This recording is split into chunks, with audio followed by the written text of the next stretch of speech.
主，淡定些，别一副没见过世面的样子。呱呱，你看这道龙凤吉祥里头全是鲍鱼山珍，看着也太诱人了。还有那道富贵牡丹，一会儿我可得多尝2块。皇上皇后太后驾到！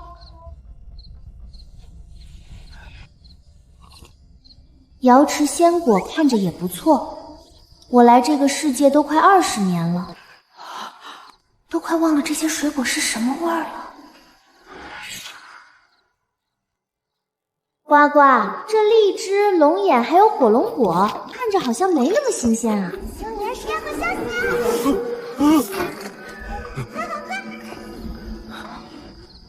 这古代的保鲜技术也太差了，这葡萄都不甜，有的吃就不错了。你当还是现代社会，几个小时空运直达呢？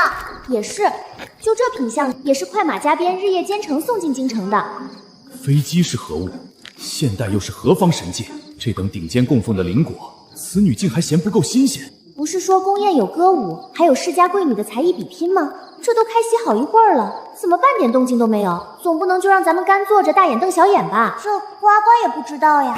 开宴吧，宴会正式开始。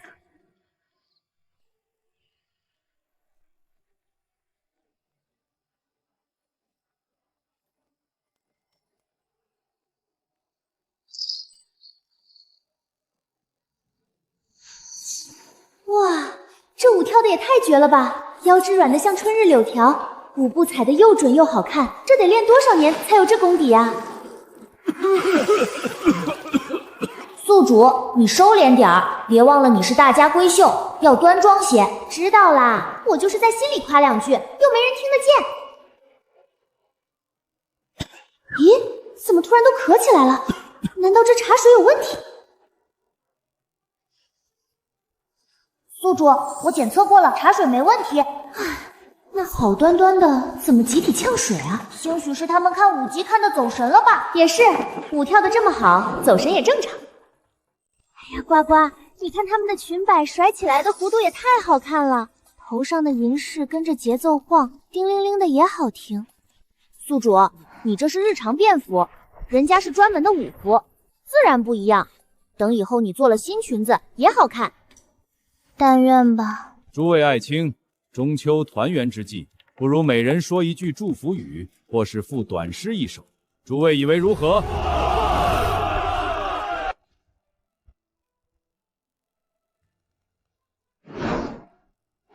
呱呱，皇上长得也太周正了吧！虽说是中年了，可气度非凡，年轻的时候肯定是个大帅哥。皇后娘娘也太好看了吧，脸像春日桃花似的，眼睛亮得像星星，鼻梁秀气，唇色也好看，真是大美人。呱呱，你看，皇后娘娘笑了，笑得好温柔啊，像春风吹过来似的，那就是太后娘娘啊，看着慈眉善目的，寺里的菩萨似的，好亲和。宿主，人家等着你说祝福语呢，别光顾着看人脸了。哦，对哦，这不是我娘出门前反复叮嘱进宫不许乱看吗？加上刚才只顾着吃，都没仔细瞧瞧，现在离得近了，就忍不住多看几眼。马上说，马上说，皓月当空，银光遍洒，愿诸位的人生都如这中秋明月，圆满顺雷，光彩照人。你叫什么名字？是谁家的孩子？朕怎么从未见过你？回皇上，臣女是户部侍郎宋修远之女，嫡次女宋瑶瑶。臣女往日甚少出门，今日是第一次入宫。这孩子哀家瞧着喜欢，赏翡翠手镯一对。这孩子本宫也喜欢，赏珍珠红宝石步摇一只。娘，你帮我收着吧。好。呱呱，我怎么突然就得赏赐了？是不是我长得太讨喜了？果然我就是人见人爱的小福星。宿主，你能不能有点自知之明？人家是看你心性纯良，跟脸没关系。呱呱，你个破系统！宿主，危险！这群武家里最后一排那个最高的是杀手！杀手？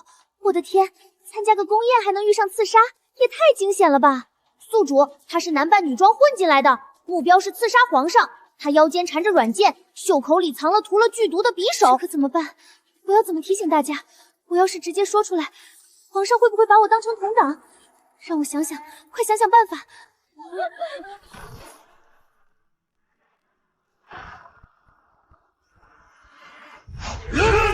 我都还没琢磨出化解事端的法子，他们怎么直接动手打起来了？哇，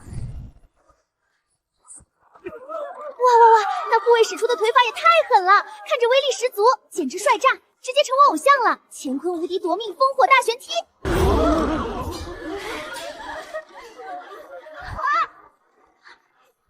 娘，有刺客，我害怕嘛。知道害怕还不知道躲远些。知道啦，下次一定躲得远远的。你还盼着有下次？娘别生气，口误口误。回家我给你捶肩捏腿，好不好？行吧。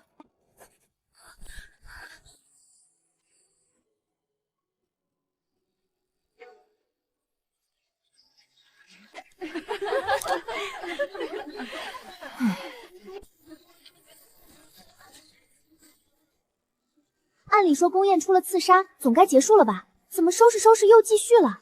是我见识少，还是大家心理素质都这么强？唉，果然是我安稳日子过久了，经不起事儿了。呱呱，你不是能查到我周围10米内人的旧事吗？这会儿闲着也是闲着，说来听听呗。宿主，我早就想跟你说了，之前看你吃得欢，后来又看表演入了神，就没打扰你。既然你想听，我就说了。你看不远处那个从四品通义大夫，就是瘦瘦的，留着长胡子，看着挺斯文的那个中年男人。别看他一副正人君子的样子，内里心术不正。他叫刘光绪，小时候确实聪慧，夫子教的东西一学就会，在学子里格外榜尖。他的启蒙先生王夫子很看重他，便和刘家商议，给自己独子鸟王秀秀与刘光宇定了娃娃亲。刘光绪10岁那年，他爹为了凑他的树灯上山采药，不慎坠崖身亡。家里本就清贫，家陷入极度贫寒，家更是连饭都快吃不上了，更别说读书。刘母拿着婚约去找王夫子，求他资助刘光绪继续读书。王夫子看着刘光绪，觉得他确实是个读书的料。现在退学实在太可惜了，再说他就这么一个闺女，他也希望女儿以后能过得好，也就同意了。王夫子的女儿王秀秀是一个小家碧玉型的女子，王夫子也教她读书识字，也是一个很有才情的女子。刘光绪在外读书的时候，王秀秀时常去刘家照顾刘祖母，帮着洗衣服做饭，无微不至地照顾着刘光绪的祖母。刘光绪也确实是块读书的料，几年后考取了秀才。为了能更好的学习，刘光绪提出要去县城的书院读书。王狮子想了想自己的家底，咬咬牙也就同意了。自从刘光绪考上秀才之后，刘母就开始嫌弃王秀秀，觉得他根本配不上自己的儿子。但刘光绪虽然看不上王秀秀，也没有做得特别过分。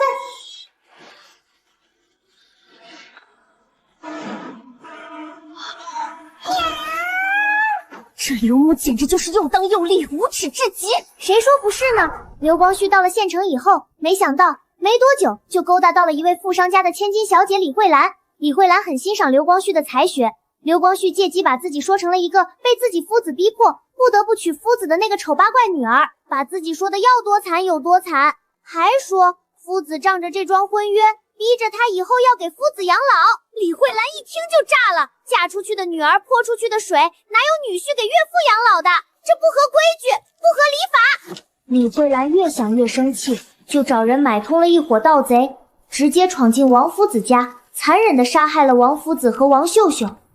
盗贼还把王夫子家里翻得乱七八糟的，做出了一副入室抢劫的样子，这也太丧心病狂了。呱呱，那伙盗贼最后被官府抓到了吗？查到李慧兰头上没有？这也太狠了，没看出来啊！刘光绪这么歹毒，想除掉王夫子和王秀秀，却挑拨李慧兰，让她做了那把杀人的刀。盗贼被李慧兰后面派出去的人给悄悄处理了。邻里发现王夫子和王秀秀的尸体的时候，都已经是好几天以后了，两人的尸体都臭了，邻里立马报了官。可是当地的府衙什么都没有查出来，这事儿也成了当地的一桩无头悬案。在刘光绪的花言巧语下，李慧兰在没有3媒6拼的情况下，就和刘光绪苟合到了一起，还有了身孕。虽然李老爷对刘光绪和自己的女儿无媒苟合很不满，但是事情已经到了这个地步，而且为了以后的荣华富贵，也就同意了两人的婚事。他们李家家大业大，还是能养得起刘光绪的。就这样，刘光绪没有花1分钱的彩礼，就娶到了富察家的千金，也因此过上了不愁吃喝的好日子。刘光绪手里存了一些银钱后，就在外面买了一处宅子，买了仆从丫鬟，把刘母接到了县城里，过起老官人的生活。因为李老爷的缘故，刘光绪也认识了不少富商，他也慢慢有了野心，已经开始不满足于被老爷压制的生活。刘光绪和外人合谋，把李老爷的几个儿子弄死的弄死，弄傻的弄傻。李老爷怀疑有人针对他们家，却根本就没往刘光绪身上想，主要是刘光绪是两耳不闻窗外事，一心只读圣贤书的书呆子模样，换过了主老爷，弄死了李老爷的那些儿子们。刘光绪抓了李老爷贴身侍从哥哥家的2个儿子，逼迫那个侍从给李老爷下毒。那个侍从没有生育能力，他们家的香火还要靠哥哥的2个儿子传下去。那2个孩子一定不能出事，他只能背叛了李老爷，给他下了慢性毒。这个侍从也是跟了李老爷20多年，李老爷平时很信任他，才没有设防。老天还真是不开眼，刘光绪几年后中了举人，后又一路到了殿试，最后被当今皇上钦点为榜眼。国公府的女儿绝对不能做妾，刘光绪也只能把李慧兰贬妻为妾了。李慧兰怎么可能甘心？好不容易刘光绪成了榜眼，她可以做官夫人了，凭什么要从正头娘子变成上不了台面的小妾？但是刘光绪态度强硬，李慧娜没了办法，只能用当初王夫子和王秀秀的死，企图逼迫刘光绪打消贬妻为妾的念头。这倒是提醒了刘光绪自己过去的不堪，索性1不做2不休。在李慧兰去寺里上香的时候，让人扮作山匪，杀了李慧兰和自己的女儿。李慧兰死后，刘光裕装作一脸深情的样子，人人都说他有情有义，对李慧兰一往情深。只怪李慧兰命薄，刚做了几天的官夫人就去了，连同她的女儿也跟着一起去了，还真是世事无常。李慧兰死后再也没了阻力，刘光绪用李家的钱财下聘，娶了程勤勤。在镇国公府这些年的帮扶下，刘光绪做到了现在的从4品通议大夫。虽说通议大夫是个闲散官职，但这好歹也是从4品官职，这可比其他人要少奋斗几10年呢。呱呱，这就是所谓的无毒不丈夫吗？刘光绪这人一路都是靠女人走上来的，真是个丧心病狂的软饭男。杀了这么多人不说，连自己的亲生女儿都没放过，虎毒还不食子呢。这刘光绪简直就是畜生不如的东西。这样的人让他做了官，百姓还有好日子过吗？还好现在只是个闲职，要是到了朝中的重要位置，看不惯谁还不直接弄死。今日他能对恩人妻女下狠手，他日若有不满，是不是也敢对自己动手？去查清刘光绪的过往，朕要看有几分真。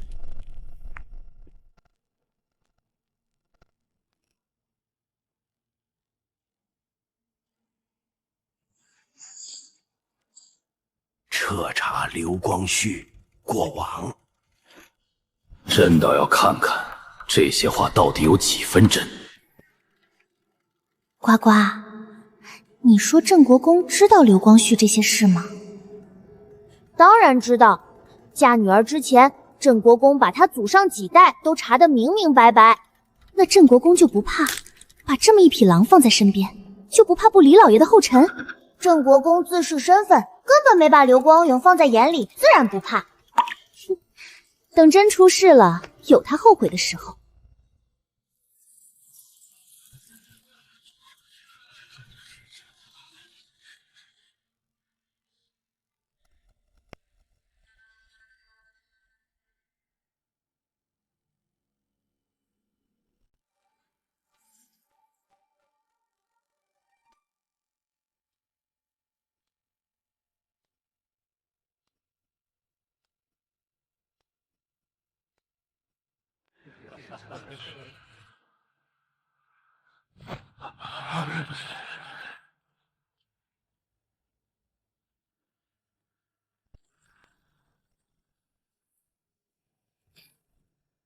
诸位爱卿，方才宴会上的声音，你们都……少龙体无恙吧？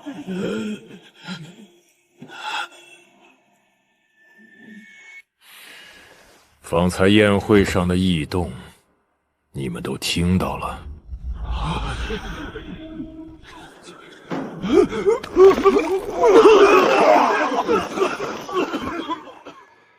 能听到的站到左边，听不到的站到右边。臣等告退。宋侍郎，臣在。说说宋瑶瑶的情况吧。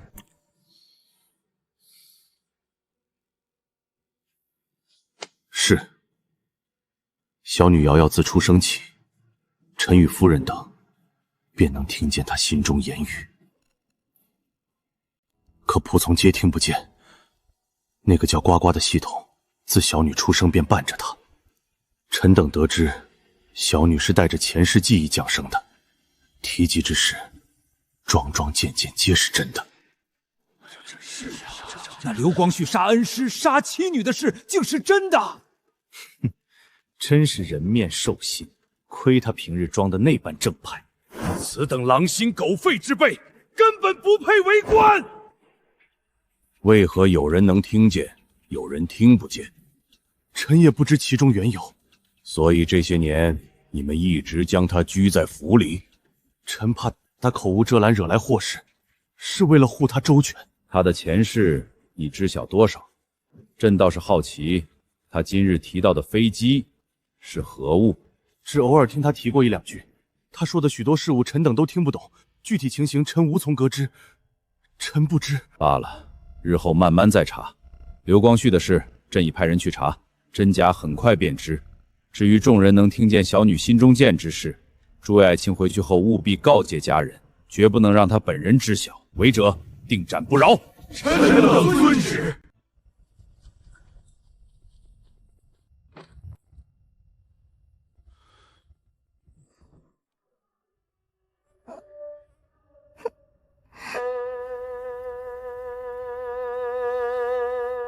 呱呱，我都18岁，怎么还不让出门啊？小时候说怕我被拐走，现在都长大了还拿这话搪塞我。如今世道不算太平，少女出事的也不少，你爹娘也是站哪边的好？我当然站你这边，但你爹娘说的也有道理，好像也是。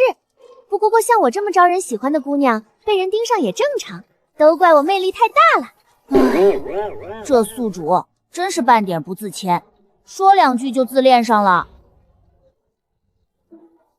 宿主，你还是得想办法说服你爹娘让你出府。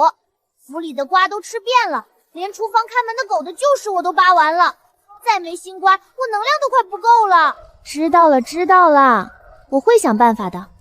爹娘，让我出去一趟吧。不行，不许去。娘，我就出去一小会儿。说了不许就是不许。爹，我保证很快就回来。安心待在府里。不许放2小姐出去。是，老爷夫人。都听清了，守好府门。是。唉。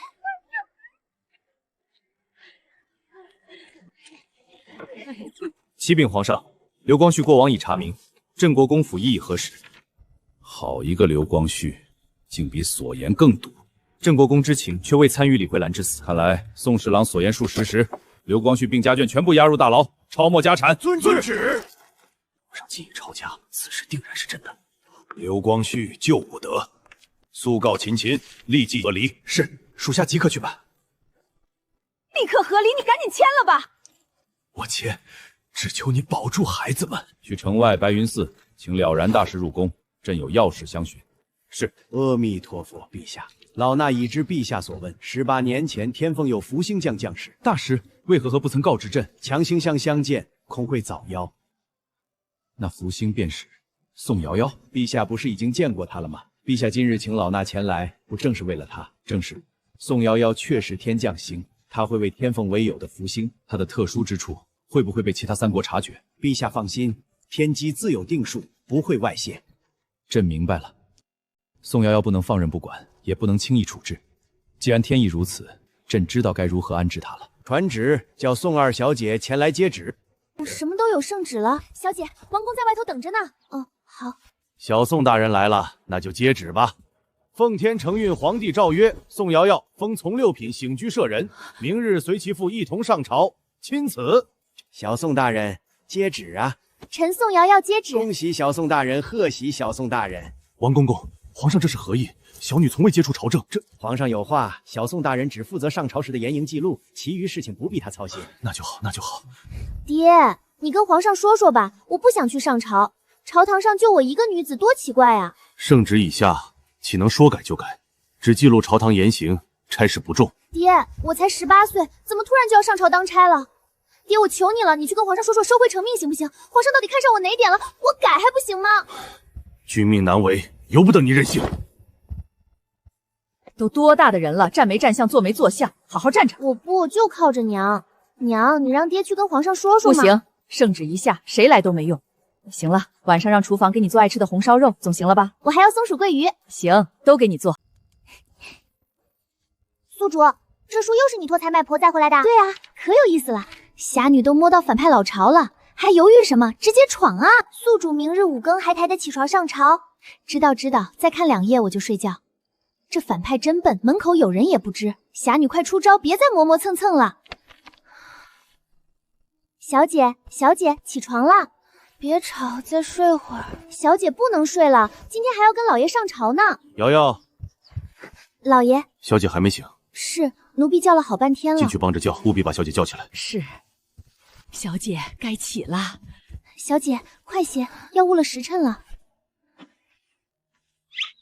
瑶瑶，醒醒！爹，我再眯会儿。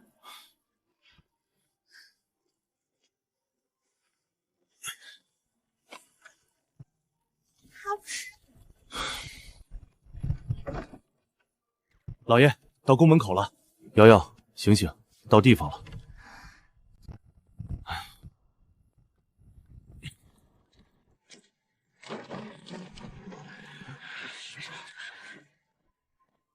宋侍郎，你家可真是好福气啊！听说令更受封从6品起居侧人，既然做了官，就该有做官的样子。你这般扛着小宋大人，成何体统？宋侍郎，不是我说，疼爱孩子没错，可也不能溺爱，该教就得教。自古棍棒底下出孝子，你家姑娘这般懒散，分明就是管教不够。都18岁的大姑娘了，还要父亲扛着走，传出去，日后还怎么议亲？爹，放我下来。瑶瑶，醒了？醒了。这位大人，早膳吃的什么？白粥。怪不得，想来配粥的咸菜吃多了，闲得慌，到处正管别人家的闲事。你大胆！你放肆！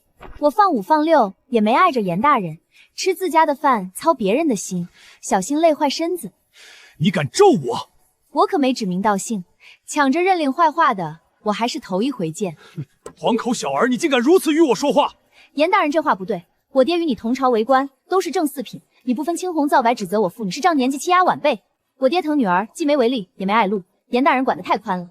有这闲工夫，不如想想怎么办好自己的差事。宋侍郎，你就是这么教女儿的？先出言不逊的人是你。你们长辈也该有长辈的样子，为老不尊，何来敬爹？咱们快走，免得他栽倒还赖上我们。我俸禄都没领，可赔不起。把朕气得够呛，朕还拿他们没办法，派4个暗卫暗中护着他，总算有人治他们。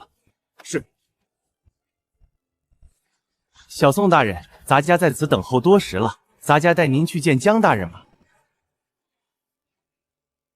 江大人好。你就是宋侍郎的女儿宋瑶瑶，好，好，是个有灵气的丫头。过来，今日先在旁看我如何记录。是。明日我跟你自己上手，可行？好，多谢江大人指点。皇上驾到！吾皇万岁万岁万万岁！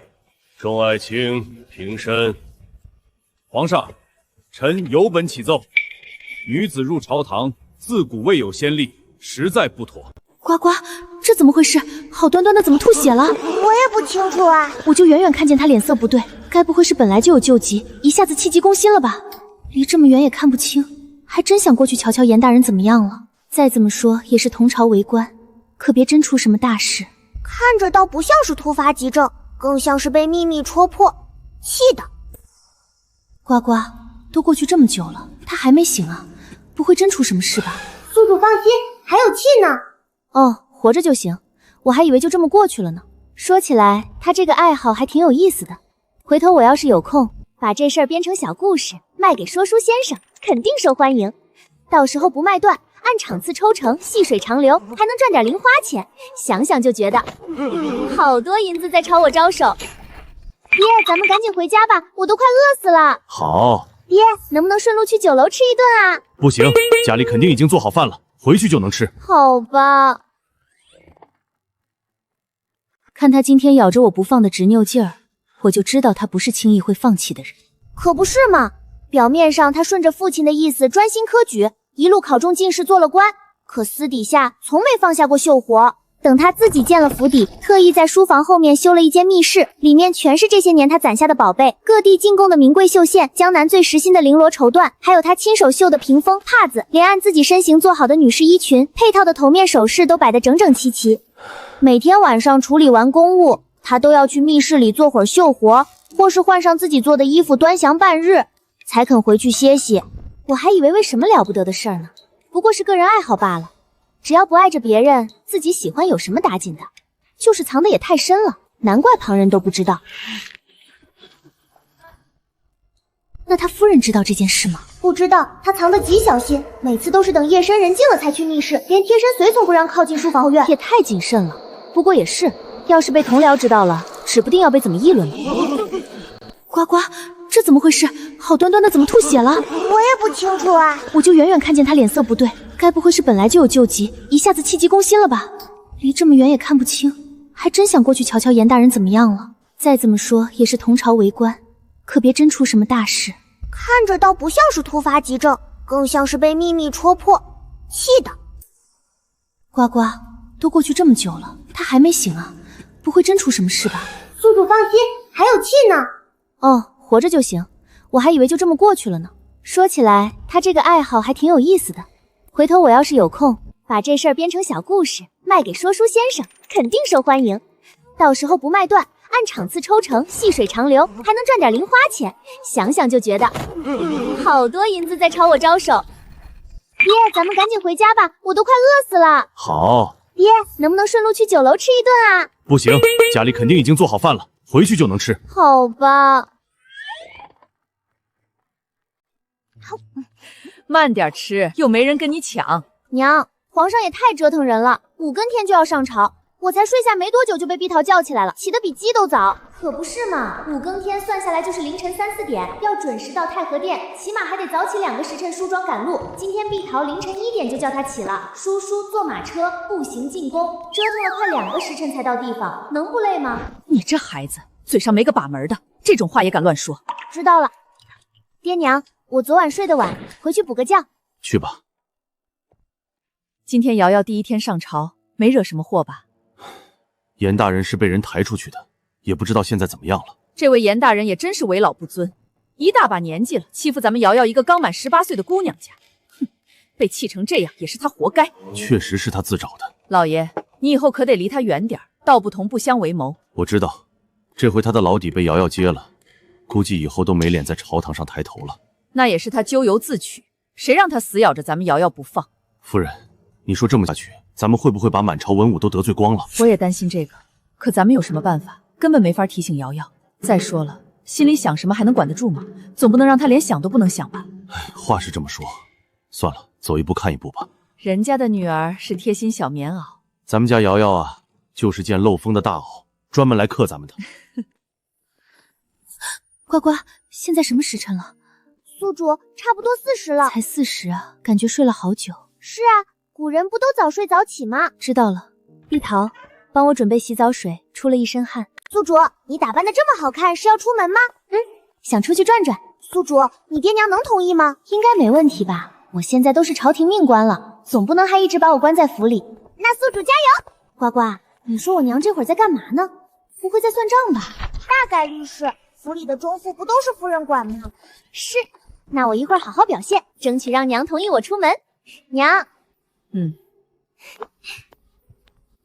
娘，你管着这么大一家子，太辛苦了，我给你捏捏肩。娘，有事就直说，别老一直叫娘啊！不叫娘叫什么？难道叫夫人啊？哎呀，好险好险！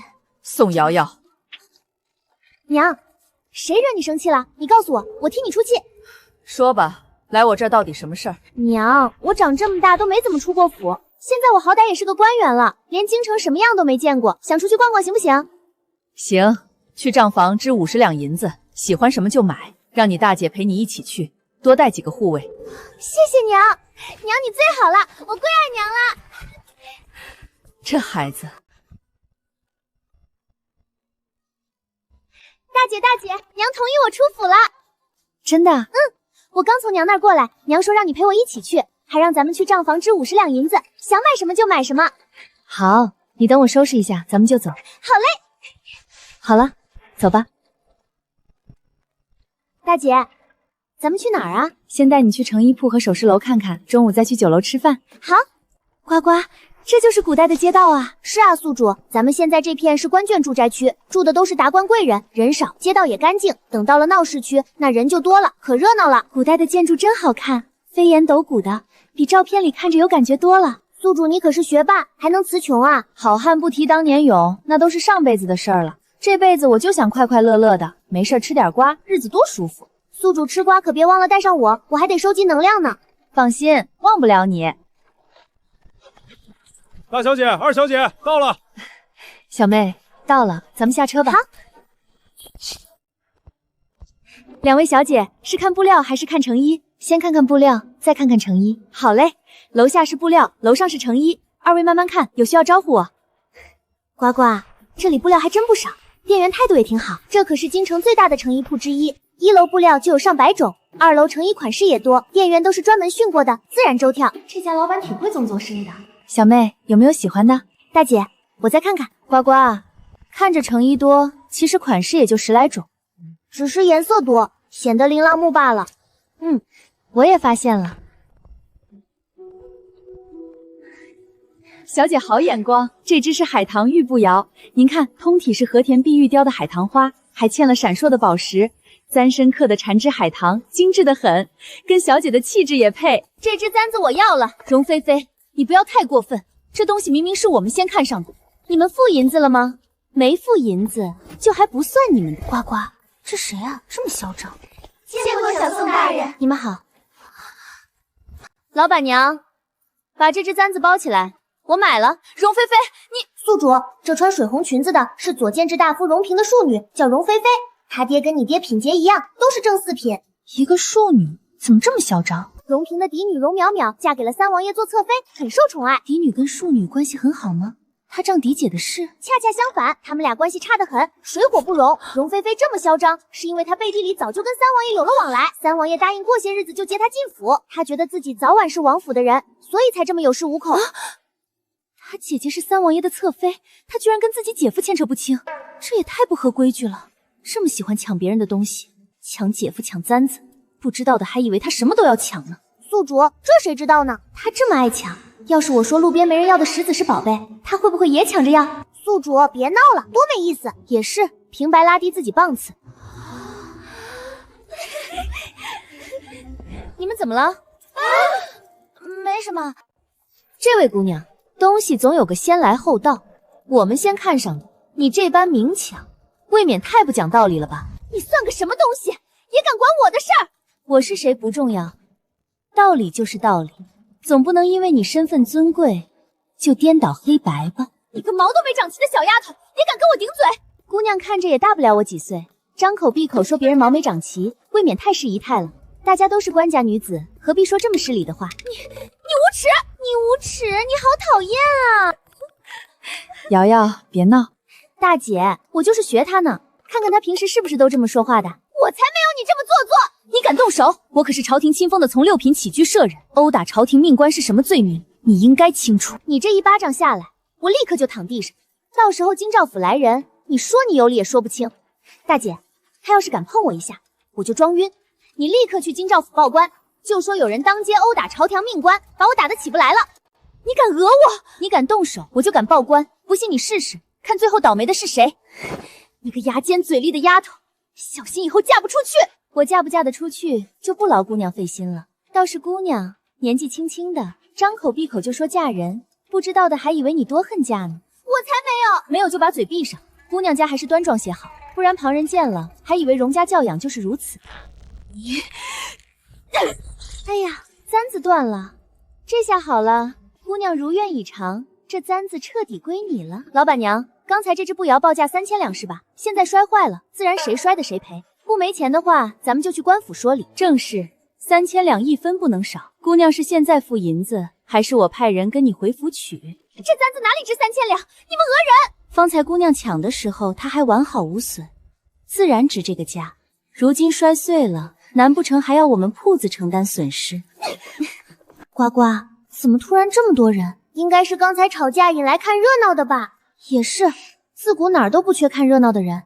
古代又没手机没网，大家闲来无事，可不就爱凑个热闹吗？可不是嘛。小妹，饿了吧？大姐带你去福满楼吃饭。好呀好呀。呱呱，这酒楼也太气派了吧！这可是京城最大的酒楼，幕后老板是当今皇上，算是皇上的私产，盈利都进内库。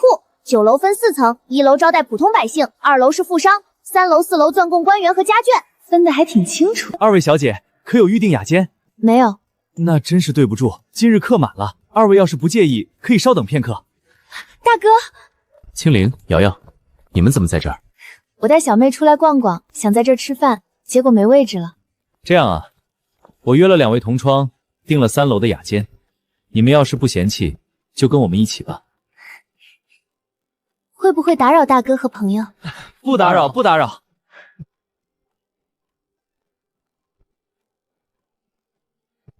大哥，你们点吧，我不挑。这2位是我的同窗，穿白衣的是太傅嫡孙萧明朗，穿青衫的是节度使嫡子高嘉佑。明朗、嘉佑，这是我2位妹妹，宋青灵和宋瑶瑶。2位姑娘好。2位公子好。呱呱，大哥这2位同窗都挺出众的。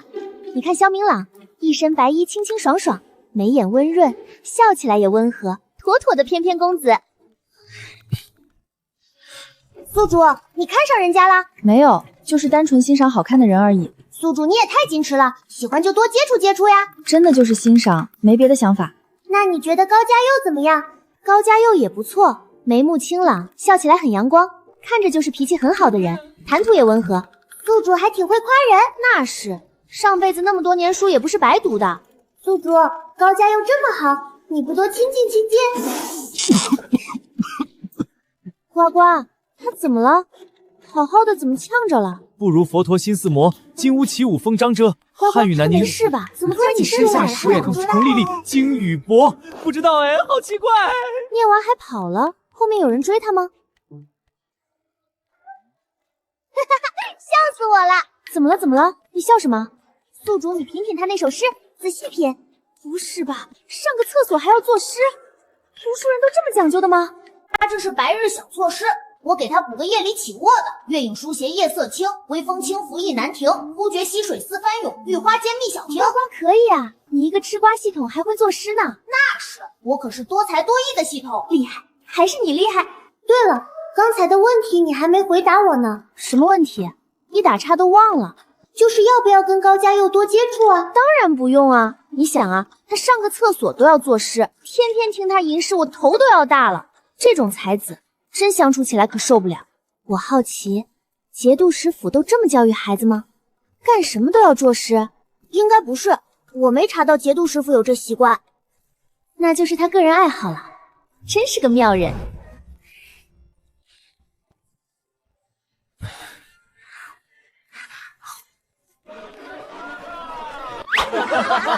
高兄，今日可有新作？高兄如厕时可有灵感？大哥，我得知一个消息，左监击大夫家的庶女容菲菲买了一味虎狼药，想用在3王爷身上。容大人是个清官好官，我怕他被女儿连累，可我不方便出面提醒，你能不能想想办法？这事你别操心了，交给大哥来办。大哥都不问我怎么知道的吗？小妹想说的时候，自然会告诉大哥。谢谢大哥信我，那就麻烦大哥了。爹，咱们真的要提醒容大人吗？容大人是个好官，朝廷少了这样的人是损失。这事交给爹来办，你不用管了，赶紧回书院去，别耽误了功课。是。把这封信亲手交给荣嫔大人，不许经旁人的手，务必送到他本人手上。是，多谢你家大人提醒。等我处理好此事，定亲自上门道谢。进去搜。父亲，母亲，这是做什么？女儿做错了什么？为何要搜女儿的屋子？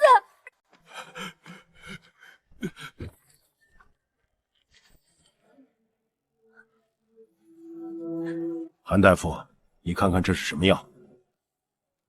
回大人，这是药香极猛的助阳药，本是给体虚之人少量进补用的，剂量稍大就会重伤身体，甚至有性命之虞。你胡说！这明明是助孕的药。老夫行医40余载，断不会认错。夫人若是不信，大可再请别的大夫来验。韩大夫医术高明，我们自然信得过。今日之事，还望韩大夫代为保密。这个自然。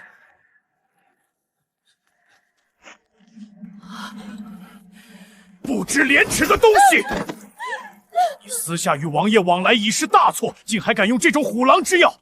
你是想害死王爷，拉着荣家全族给你陪葬吗？我没想害王爷，我只是想早点怀上孩子，名正言顺进王府。我以为那是助孕的药，是那大夫骗了我，不是我的错。事到如今你还敢狡辩？就算是被骗，你私通外男，算计皇室中戚，哪一条不够你死的？老爷，夫人，菲菲年纪小不懂事，她知道错了，求你们饶她这一回吧。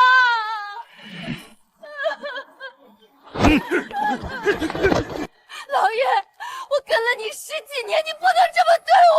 看在往日情分才留你一条命，就凭你教出的好女儿，打死你都不为过。我只是想嫁个好人家，我有什么错？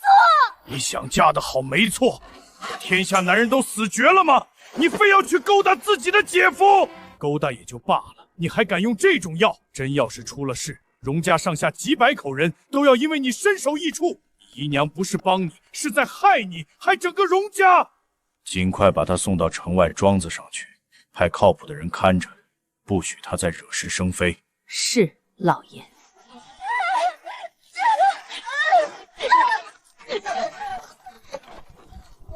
碧桃，我困了，再睡会儿。小姐，您上朝回来不是刚睡过回笼觉吗？是啊，那怎么出去逛了一圈回来又要睡？春困秋乏夏打盹正常。那冬天呢？冬天那叫冬眠啊。好了，你出去吧，别打扰我休息。是。小姐，快醒醒，府里来客人了，老爷让您去前厅一趟。来客人就来呗，有我爹招待呢，叫我干嘛？我不去。小姐，您还是起来吧。小厮说了，老爷说您要是不去，就扣您这个月的银。行吧，打水来，我梳洗一下就过去。呱呱，谁来了？严宽，就是早朝那个礼部侍郎。他来干嘛？不是吐血晕倒了吗？这么快就好了？应该是没什么大碍，恢复得快。我还以为他要休养一阵子呢，这么快就活蹦乱跳了。宿主，你还盼着人家不好啊？那倒不是，就觉得有点意外。俗话说，好人不长命，祸害。我就随便说说，他上门总不会是来串门的吧？不会是想讹咱们？说在宫门口被我们气吐血了，要医药费吧？那可不行，我可没钱赔他。宿主你想多了，他是来赔礼道歉的。道歉？太阳打西边出来了？他那么高傲的人，会来跟我道歉？不会憋着什么坏吧？你去看看不就知道了。小宋大人来了。今日前来是特意来向宋侍郎和小宋大人赔罪的。早朝的事是老夫不对，不该出言不逊，还望二位多多包涵，一点薄礼不成敬意。快，官家，快去库房，把最好的珍宝绸缎都装箱，去宋府赔罪。宋大人，那件私事还望令爱莫要外传。唉，老夫也管不了，只能尽量劝着点。只要大人肯周旋，下官感激不尽。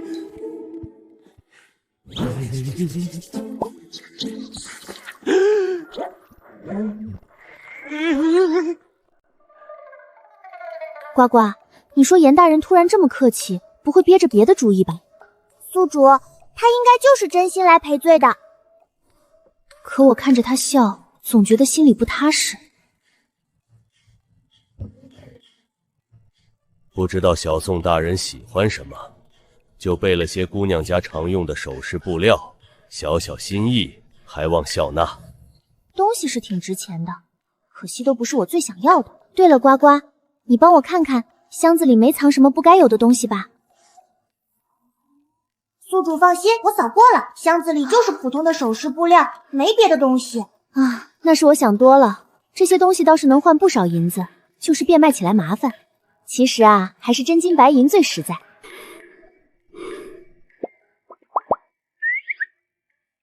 这些物件怕不合小宋大人的心意，我另外备了些银票，小宋大人可以自己买些合心意的东西。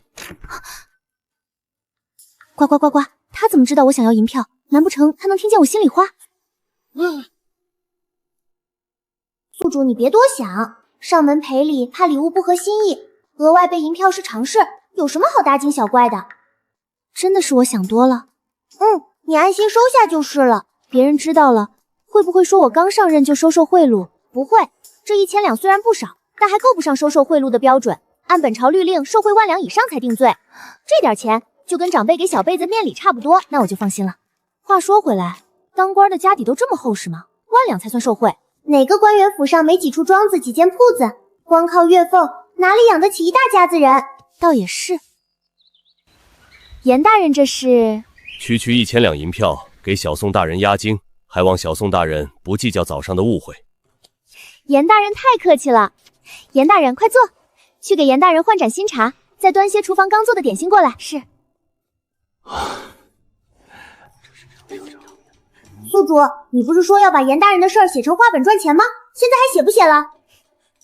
呱呱，拿了人家的赔礼就不能再乱说了，要叫严大人，知道吗？看在他诚心赔罪的份上，画本的事儿就不提了。这2箱首饰布料让大姐挑些喜欢的，剩下的交给娘处置。至于这1000两银票，是我的，谁都不能动。宿主，你这点操守都没有吗？几张银票就把你打发了？你懂什么？这叫有原则。拿了人家的赔礼还到处宣扬，那才是不道德。和气生财嘛。行吧，宿主说的都对。这1000两是严大人赔给我的，你可不能抢我的银子。在你心里，你爹就是这种人。我不抢你的银子，我是说这2箱东西是严大人送你的，你自己看着处置吧。就这事儿啊，爹你早说嘛，吓我一跳。抬着箱子赶紧走吧。好嘞。大姐，你可爱的妹妹来看你啦！大姐，看我给你带什么好东西了。大姐，你看看有没有喜欢的，随便挑。瑶瑶，你这些东西哪来的？有人送的，非要给我，不收都不行。你说严大人也奇怪，早上还针锋相对的，下午就带着东西上门赔罪，也不知道图什么。就这些吧，够了。这哪够啊？这些也适合你，都拿着，好好伺候大小姐。谢二小姐赏赐。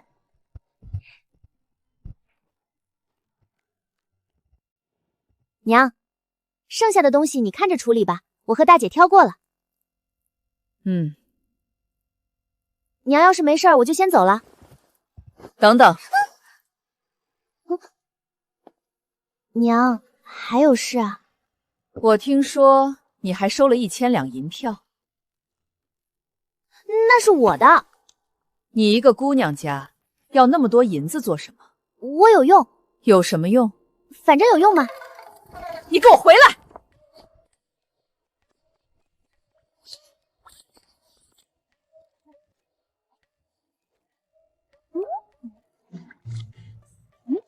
呱呱，你说你怎么就这么没用？人家系统都有储物空间，你什么都没有。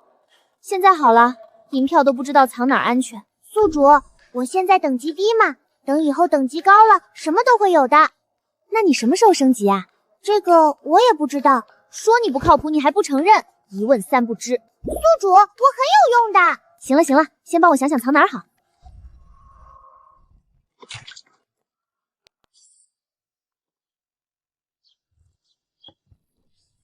小姐，你没事吧？我能有什么事？这个赏你了，谢小姐赏赐。起来吧，没外人的时候不用动不动就跪。是，好好伺候我，以后好处少不了你的。是。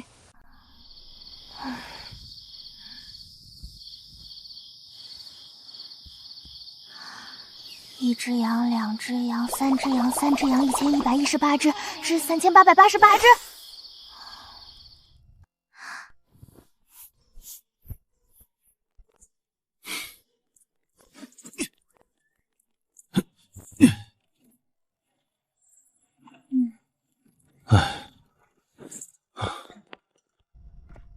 陛下，江南一带连日暴雨，多处河段堤坝被冲毁，百姓死伤惨重，房屋良田被淹无数，急需赈灾银两啊！户部尚书，臣在。国库如今还有多少可调用的银两？除去既定开支，只剩30万两可调度。怎么会这么少？陛下，上月刚拨了20万两给边境军营，修缮皇宫又用了5万两，还有各处官衙的俸禄、赈灾的预备粮。不必说了，朕知道了。呱呱，怎么都不说话了？还能因为什么？没钱呗。朝廷这么穷吗？对了，这些大臣家里有没有比国库还富的？宿主，你还真说对了。下面站着的人里就有一位家底厚得很，别说解决这次洪灾，就是养30万军队，养30年都够。真的假的？这么有钱？就是正二品神武大将军轩辕策，居然是个武将。怎么会是他？谁能想到呢？大佛王朝最有钱的官员居然是武将。这还要从他的身世说起，他原名叫司空策。围住！呱呱，司空是前朝的国姓吧？难道轩辕策是前朝余孽？宿主猜的没错，他是前朝皇帝司空敬和宫外的爱人钟离雪生的儿子。钟离雪是个7品官员的庶女，身份不高。司空敬怕她进宫受委屈，就把她安置在宫外，每月偷偷出宫去看她。后来就有了司空策。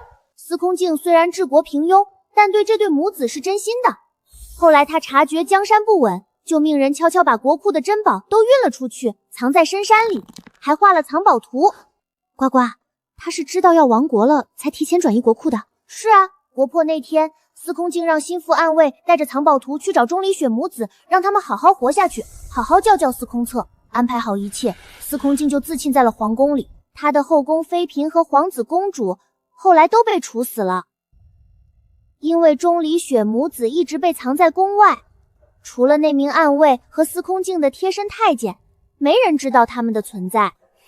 那名贴身太监也在司空敬自病前被处置了，就为了保守秘密。暗卫带着藏宝图找到钟离雪母子，护着他们逃出京城，在偏远山村隐姓埋名活了下来。那时候司空策才4岁，对外他们就说是躲避战乱的一家3口，村民也没怀疑。暗卫给自己起名轩辕彻，司空策改名轩辕策，钟离雪改名李雪，3人待人谦和，跟村里人相处得很好。钟离雪得知司空敬的死讯后一病不起，可为了孩子还是硬撑着。在司空策10岁那年，他还是忧思过度去世了。司空策的一身武功都是轩辕彻手把手教的。这个暗卫倒是忠心耿耿。是啊，可轩辕彻一直想着复国报仇。司空策12岁那年，他就让司空策投了军。司空策凭着一身好武艺，在军中慢慢卷入头角。当时的神武大将军石明很看重他，收他做徒弟，尽心教他兵法谋略。有了石明的扶持，司空策很快在军中站稳了脚跟。可他的目标是兵权，石明一日不死，他就拿不到最高兵权。于是在一次战役中，石明身负重伤，司空策趁机从背后放了冷箭，石明当场身亡。为了撇清嫌疑，他自己也在胸口刺了一刀，离心脏只差一点，差点丢了命。大家见他也受了重伤，就没人怀疑他。那场仗打得惨烈，最后还是赢了。石明一死，军中威望最高的就是司空策，加上他是石明的徒弟，人人都说他作战英勇，接任神武大将军之位是众望所归。为了权势，对自己都能下这么狠的手，也是个狠角色，太可怕了。杀了自己的恩师，还能演得跟没事人一样。石明将军就一点都没察觉他的野心吗？没有，司空策平时装的谦逊有礼，谁都没看出异常。你看满朝文武还有皇上，不也被他骗了这么多年？也是。对了，呱呱，他的家底除了前朝藏宝图，还有别的吗？有，轩辕彻前几年假死，隐姓埋名在暗中帮他打理产业，酒楼、当铺、粮行遍布各地。还有，他在边境发现了一处金矿，瞒着朝廷私自开采，炼出来的黄金都用来屯养私兵了，足足有5万私兵，都是轩辕彻在操练。居然还有金矿，国库都空成这样了，他倒好，偷偷藏着金矿，真是旱的旱死，涝的撂死。要是这些金子能冲入国库，赈灾的钱不就有了？皇上也不用发愁了。呱呱，怎么突然凉飕飕的，感觉被毒蛇盯上了似的。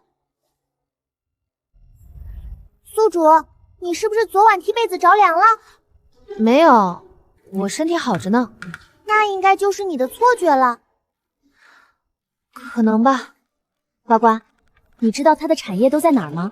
还有金矿的具体位置、藏宝图的下落，你都清楚吗？知道。别说，这么多信息我现在记不住。等夏朝回府，我找纸笔，你再慢慢告诉我，我记下来交给我爹。好，我爹对皇上忠心，肯定会把东西呈上去的。呱呱，轩辕现在在哪儿？那可是个危险人物。他最近就在金矿那边，新炼出了一批黄金，正准备运进京，给司空策用来笼络朝臣。那押送黄金的路线，你也一起记着，回头我一并写下来交给我爹。好。对了，司空策府邸后院的假山下面有间密室，里面藏了上百箱金元宝，也是之前轩辕彻运进去的。我的天，他可真够有钱的。可不是嘛，人家随便露点都够普通官员家养一大家子人了。呱呱，我腿麻了，稍微活动一下，不会有人注意到吧？宿主，你先看看四周，要是没人注意你，动作小点，活动一下应该没事。行，听你的。呱呱，今天这些大臣不对劲啊！你看司空策周围，文官都躲开了，全是武官围着他。还有3品武官怎么站到2品官前面去了？这不合规矩啊！出什么事了吗？这个我也不知道啊。宿主，你别管这些了。你不是要活动腿吗？趁现在没人看你，赶紧动一动。不对啊，别人都没看我，怎么司空策一直瞪着我？我招他惹他了？用这么凶的眼神看着我，再瞪我也不怕，我又没做错什么，大不了我把他那些事儿都捅出去。宿主消消气，别跟他一般见识。这人怎么回事啊？一直盯着我，我都感动了，眼神怪吓人的。今天早朝怎么这么久啊？感觉都过了好久了，腿都快站不住。有事启奏，无事退朝。臣等无本启奏，退朝。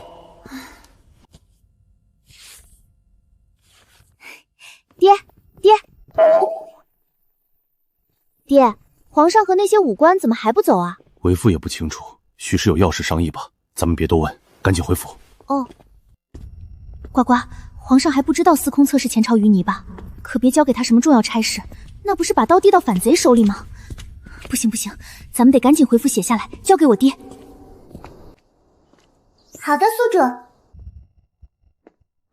拿下！把这前朝余孽押入天牢，严加看管，任何人不得探视。是。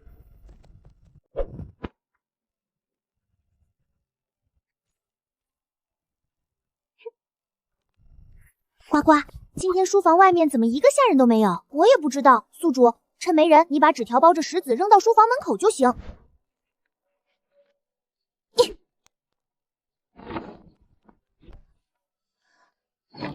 谁？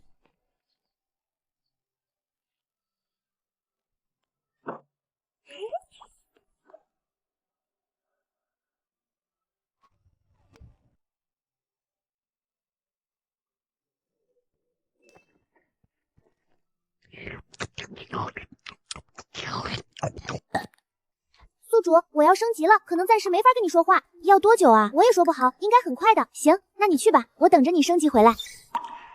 唉，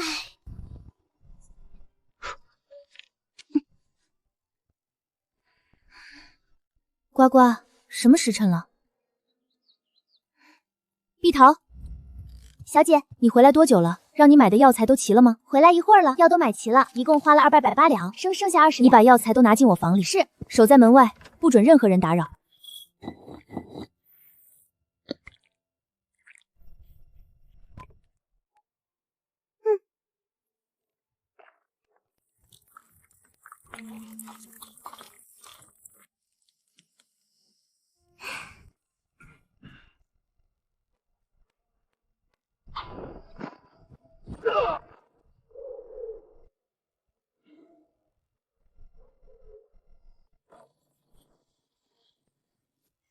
居然真的冲我来的。自己人闪开！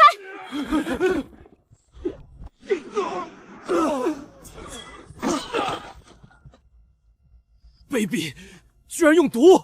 你们上百人来杀我一个弱女子，就光明正大了？只许你们取我性命，不许我自保，天底下哪有这样的道理？你们手上沾了多少无辜人的血？跟你们讲君子道义有用吗？服下，以防万一。瑶瑶，你没事吧？怎么还跑出来了？爹，我没事。爹，这些人身上应该有信物或者银票，搜一搜，说不定能查到孤主的线索。是。你站到一边去，让他们来搜。好。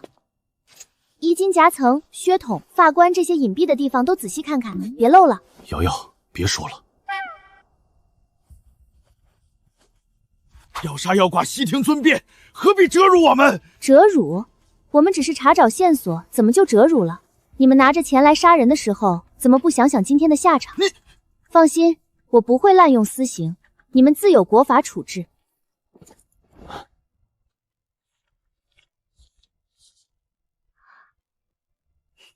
拿着吧，这些日子大家日夜护着我，都辛苦了。这是缴获的赃银，分给大家当补贴，是你们应得的。谢小宋大人赏赐，谢二小姐。爹，这1000两你拿着，府里添些护卫器械也好。这位大哥，这1000两麻烦你带回宫交给皇上，就说是缴获的赃银，上缴内库。虽然不多，也是我的一点心意。是。剩下的我留着买药材配药，以后也好有更多自保的本事。小宋大人，这些刺客怎么处置？爹，为首的留下审问，看看能不能问出雇主。剩下的我有办法处理尸首，不留痕迹。你有办法？我配了一种药粉，遇血就能消解机体，不会留下痕迹，就是药性烈了些。好，就按你说的办。这些杀手本就是亡命之徒，死不足惜。浴血撒上即可，烈性，小心别沾到自己。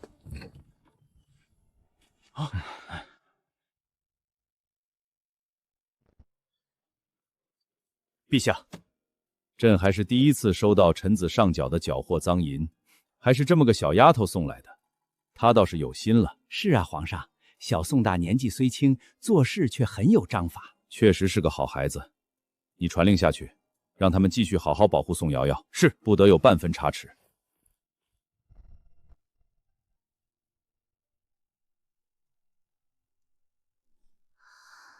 宿主，我回来了。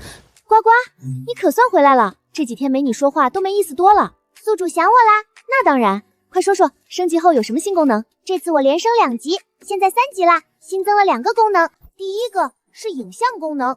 以后吃瓜不光能听，还能看画面了，而且吃瓜范围也扩大到30米了。第二个是防护功能，有人攻击你的时候，系统会自动开启防护罩，能把攻击反弹回去，伤不到你。呱呱，这防护罩连顶尖高手的攻击也能防住吗？宿主放心，绝对没问题。太好了，这几天我总提心吊胆的。今晚又遇上刺客，我还以为要交代在这儿了呢。有了这个防护罩，以后就安全多了。宿主别怕，以后有我保护你，没人能伤得了你。对了，你怎么突然就升级了？之前一直没动静，这次一下升2级。我也不清楚，之前能量一直不够，那天忽然就满了，还溢出好多，然后就提示升级了。奇怪了，怎么会突然满能量呢？我也不知道啊。算了，不想了，反正升级是好事，以后慢慢就知道了。宿主说的对，不急。司空策，前朝余孽，私藏金矿，豢养私兵，谋害恩师10名。看来我写的纸条我爹交给皇上了，这办事效率还真快。那可是皇上，一国之君，办事自然利索。也是。对了，呱呱，轩辕彻抓到了吗？还没有。皇上的人赶到金矿的时候，轩辕彻武功高，突围跑了。那可是个狠角色，跑了太危险了。万一他来报复怎么办？呱呱，你能查到他现在藏在哪儿吗？能查到，宿主，我放影像给你看。这轩辕彻还能屈能伸啊，真是快做暗卫的料。可惜跟错了人。是啊，他本就是前朝顶尖暗卫，司空镜能有这么忠心的手下，也是福气。他已经混进京城了。就在南门的乞丐堆里藏着。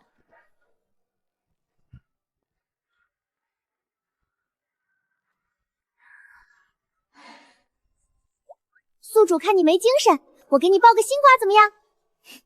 快说快说，好几天没吃新鲜瓜了，正好解闷儿。我找到影像了，宿主边看边听我说。于凌天，他不是京里出了名的好中吗？难道都是装的？宿主猜的没错，他就是个彻头彻尾的伪君子。不会吧，看着挺正派的。宿主，你听我慢慢说。于凌天是状元出身，娶了中书令的嫡女孔诗雅。孔诗雅温柔貌美，知书达理。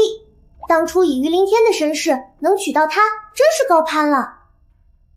那倒是，状元虽好，可没有家世扶持，想往上爬也难。娶了中书令的女儿，少奋斗多少年啊？你懂的。刚成亲的时候，于家上下都觉得捡了宝，小两口也确实恩爱了一阵子。然后呢？可1年后，孔诗雅没怀上孩子，于家人就开始不满了。于凌天当时还替妻子说话，说刚成亲1年不急，压下来了家人的不满。我看他哪里是疼妻子，分明是忌惮中书令府的势力，不敢表露半分不满罢了。宿主说的不错，1年、2年、3年，孔诗雅始终没有身孕。于家上下的不满早就积重难返，于凌天自己也早没了当初的情谊。可岳家权势摆在那里，他半分都不敢造次。于家觉得不能因孔诗雅就断了香火，可纳妾又不敢。当初于凌天娶亲时，曾当着孔大人的面立誓，此生绝不纳妾，只守着孔诗雅一人。若不是这句承诺，孔大人就算再欣赏他的才学，也不会把嫡女嫁给一个商户出身的寒门子弟。一家子商量来商量去，想出了个迂回的法子，在外面给于凌天养外室，等外室生了儿子，就抱回府，说是远房亲戚的遗孤，寄在孔诗雅名下抚养。打得一手好算盘，舍不得岳家的靠山，又要借别人的肚子生子，两头的好处都想占尽，未免太自私了。真要是把孩子寄到嫡母名下，孔诗雅掏心掏肺养大，若孩子心性端正还好，若是个凉薄的，日后伙同亲生母亲算计嫡母，攥走嫁妆，夺了家产，最后再把外侄接进府，孔诗雅这一辈子不就成了给他人做嫁衣？亏得京城人人都夸于凌天是深情夫君，天天立宠妻人设，原来全是演出来的。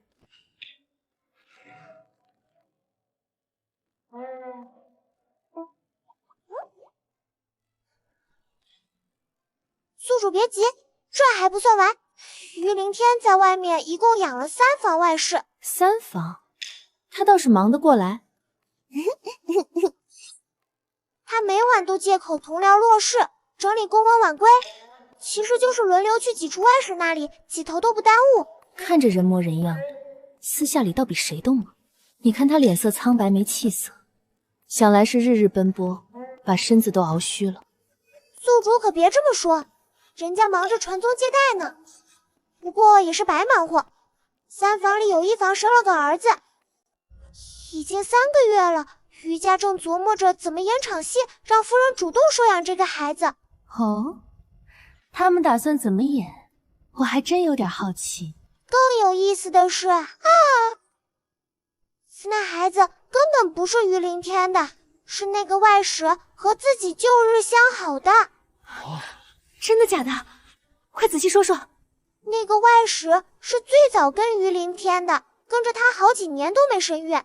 他知道于凌天找他就是为了生子，怕自己生不出来迟早被抛弃，就偷偷找了以前的相好。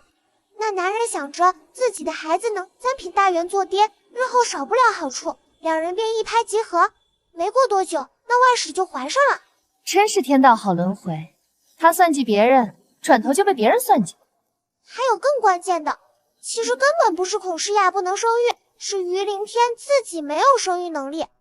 你想，他身边前后4个女子，除了这一个私通生子，其余3个都没动静。问题出在谁身上？不是明摆着吗？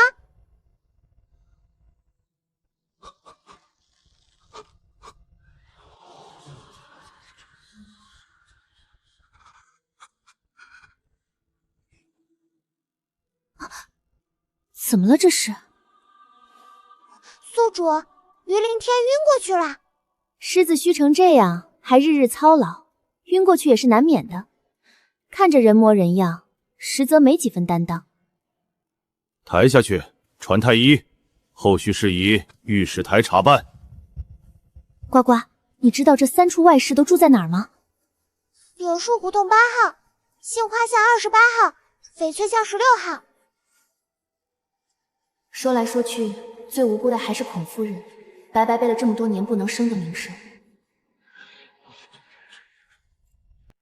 爹，慢点跑，小心摔了。爹，咱们走慢点，我有事跟你说。好。什么事？爹，今天朝堂上说轩辕彻还在逃，我觉得最危险的地方反而最安全，他说不定就躲在京城里。你说的有道理，为父会禀明皇上，让人仔细排查。我可真是个小机灵鬼。爹，你现在要去见皇上吗？还有些公事要禀。那我在宫门口马车上等你。好。呱呱，放首曲子来听听。好嘞，宿主。啦啦啦啦啦啦。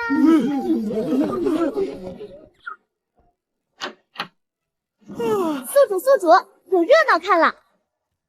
中书令孔大人下朝就回府带了家丁，直奔柳树胡同8号了。孔大人找上门了，应该的，这种事就该当面说清楚。我爹怎么还不回来啊？我也想去看看。呱呱，柳树胡同离这儿远吗？还远着呢，坐马车都得1个时辰。我跟你同步画面不好吗？何必非要跑过去？那能一样吗？现场有气氛啊，跟隔着屏幕看感觉完全不同。不过算了，有总比没有强。快把画面切给我看看。好的，宿主。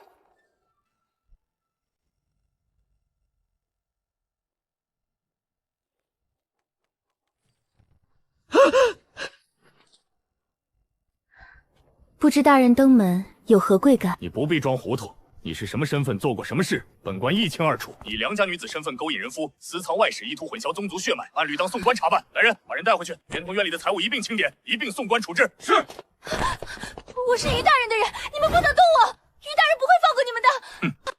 于凌天，他自身都难保了，你私通旁人、假托子嗣的事，他也已经知道了。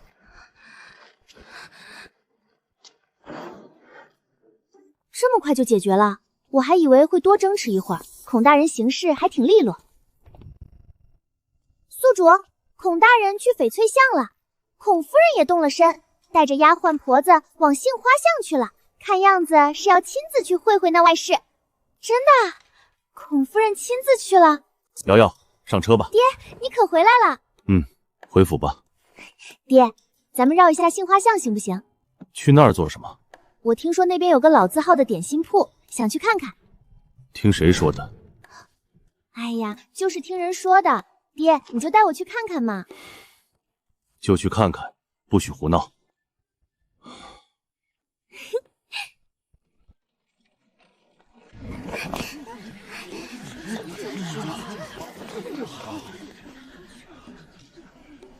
大娘，这是怎么回事啊？姑娘是外地来的吧？这位是中书令府的孔夫人，院里这女的是他家姑爷养的外室。以前全京城都夸于大人疼妻子，原来都是装的，外头养了3房呢。竟有这种事？可不是嘛！这种勾引人夫的女子，就该送官治罪。孔夫人看着温婉，遇事倒是真果决，半点不拖泥带水。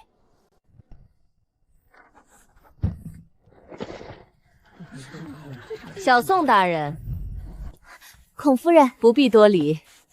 没想到会在这里遇见小宋大人。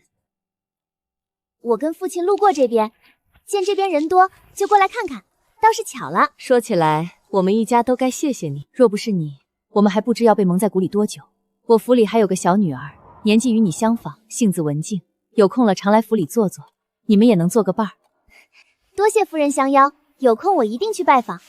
府里还有不少事要处理，改日我与老爷定亲自登门道谢。若不是宋瑶瑶的心声点破了于凌天的真面目，女儿还得在假象里耗着，不知要受多少委屈。点心买着了？没找着铺子，许是我记错地方了，回头让府里的婆子去买吧。回府。今天怎么回来这么晚？我们都吃过了，特意给你们留着菜。路上耽搁了会儿，娘你们吃好了就行。一看就知道有事，绝不可能为了买点心跑那么远。这孩子懒惯了，能坐着绝不站着，到底怎么回事？夏朝他非要绕去杏花巷，就是想看热闹，所以回来晚了。你也由着他胡闹，这种事有什么好看的？拦不住他那性子，你又不是不知道。这孩子一天天的不让人省心，以后可怎么办啊？走一步看一步吧。他本性不坏，就是好奇心重了点。碧桃，什么事儿啊？我这正忙着呢。奴婢也不清楚，老爷夫人都在前厅等着呢。小姐快去吧。知道了。见过荣大人，见过荣夫人。几日不见，小宋大人越发明朗了。之前宫宴上远远见过小宋大人一次，如今进了瞧，看着跳脱活泼，实则心善正直，比那些满肚子算计的贵女顺眼多了。一点薄礼不成敬意，还望务必收下。也不知这些东西合不合心意，你要是不喜欢，就自己买些爱玩爱吃的。荣夫人太客气了，这可使不得。有什么使不得的？不过是随口提醒了一句，竟有这么大的回报，也算意外之喜。给大姐挑几件，剩下的交给母亲处置。啊，跑什么？没跑啊，娘，我就是回屋放东西。少装糊涂，银票拿出来。什么银票呀？荣夫人给你的，别揣着了。娘，能不能给我留一点？就一点点。先拿出来，再说留多少。好吧。都是100两面额，一共5000两。给你零花钱。娘，5000两就给我100两啊？嫌少，夏少别要。要，总比没有强。娘，等一下。又怎么了？娘，这是人家谢咱们家的，是好事儿。大哥、大姐、二哥也都有份儿，你也给他们各分100两呗，让大家也高兴高兴。行，就依你。谢谢娘，先去给大姐送，大哥的等晚上回来给，二哥的等他从军营回来再说。他虽爱银子，但该是谁的就是谁的，从不贪家人的便宜。这孩子自己私房钱已经不少了，不能再由着他乱花。荣家送来的这些银子，他都替瑶瑶存着，将来留作嫁妆。瑶瑶这性子，嘴上没个把门的，以后不知能不能寻到个好人家。小妹，怎么了？谁惹你不高兴了？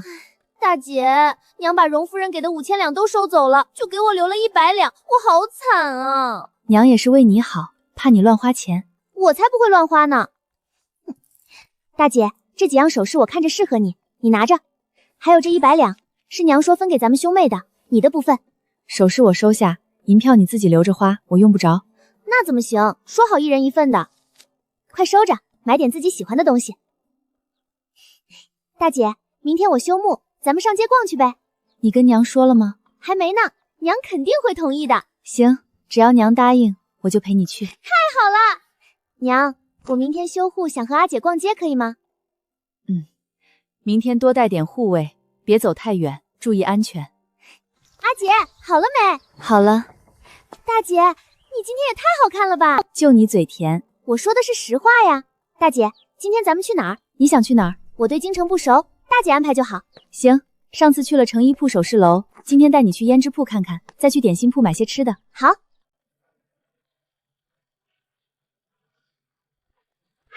小姐到了。瑶瑶，进去吧。好。两位小姐想看点什么？我们店新到了一批江南的胭脂和口如，颜色都新着呢。都拿出来看看吧。这口才放在哪儿都是好手。我前世虽不常化妆，但护肤美妆都懂。跟现代的比起来，古代的粉质还是粗糙了些。等有空了，我倒是可以自己和阿姐做些更细腻的脂膏。瑶瑶，你要不要买点什么？我就看看，暂时不用。我年纪还小，皮肤状态正好，平时抹些面霜就够了，用不着涂脂抹粉。大姐，附近有点心铺吗？我想去看看。有，就在前面不远，咱们走过去吧。好。这些人故意找茬吧？看着来者不善，前阵子遇刺杀，今天遇挑事，我简直是行走的麻烦刺铁。好好的休雅日，想安安稳稳逛个街都不行。呱呱，这穿紫裙子的是谁啊？上来就挡路。宿主，她是户部尚书秦寒山的女儿，叫秦梦黛。不过她不是秦尚书亲生的，是养女。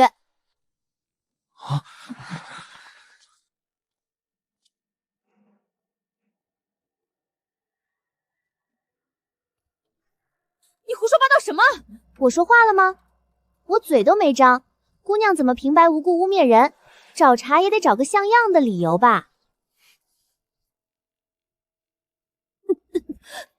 姐，咱们离远点，别是身体不舒服想碰瓷，真赖上咱们可就麻烦了。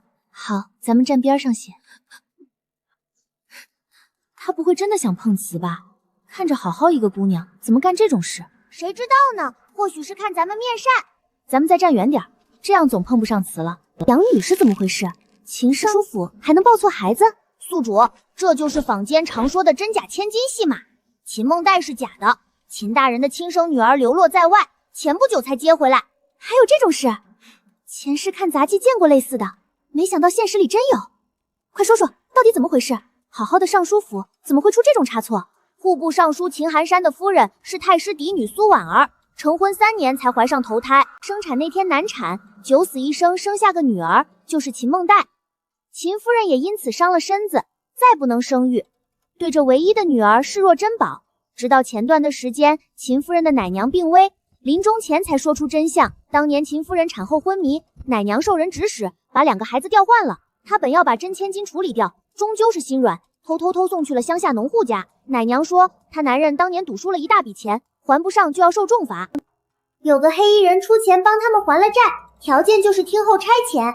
后来黑衣人就吩咐他趁秦夫人生产调换孩子。这一切未免太过巧合了，从欠债到被收买，再到精准调换孩子，这分明是一个提前设好的局。宿主说的对，这确实是有人刻意安排的。那人没料到奶娘会心软，更没料到她临终前会说出真相。秦大人夫妇后来按地址接回了亲生女儿，取名秦悠悠。可接回来之后，夫妻俩都很失望。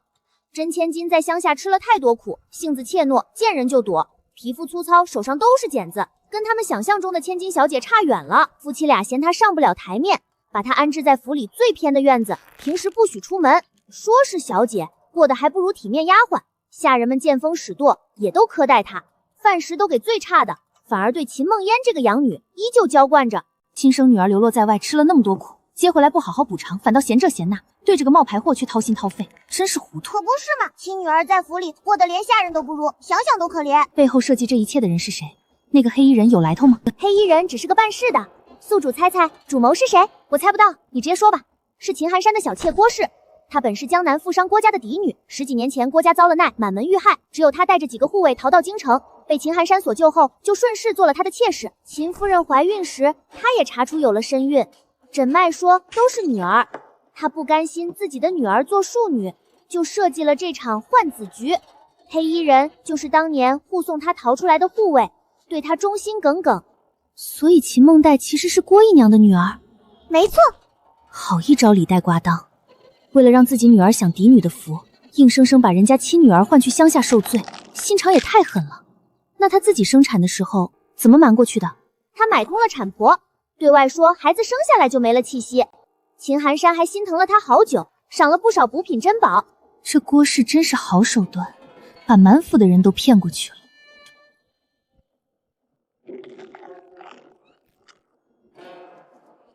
怎么脸色这么差？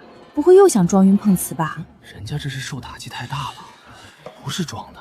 不过说句公道话，秦梦也长得还是很好看的，眉眼明艳，气质也大方，养在尚书府确实养出了气派。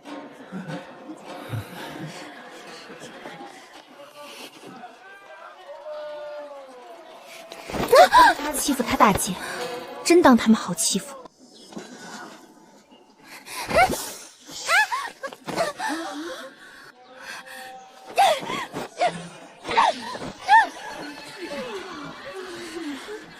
秦小姐，我与你素不相识，你当街拦路动手伤人，未免太过分了些。真要闹到官府去，你也讨不到好。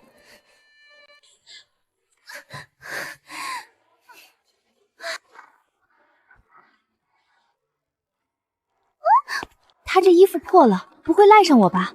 我真不是故意的，就是推挡的时候蹭到了。宿主放心，是他自己站不稳摔的，跟你没关系。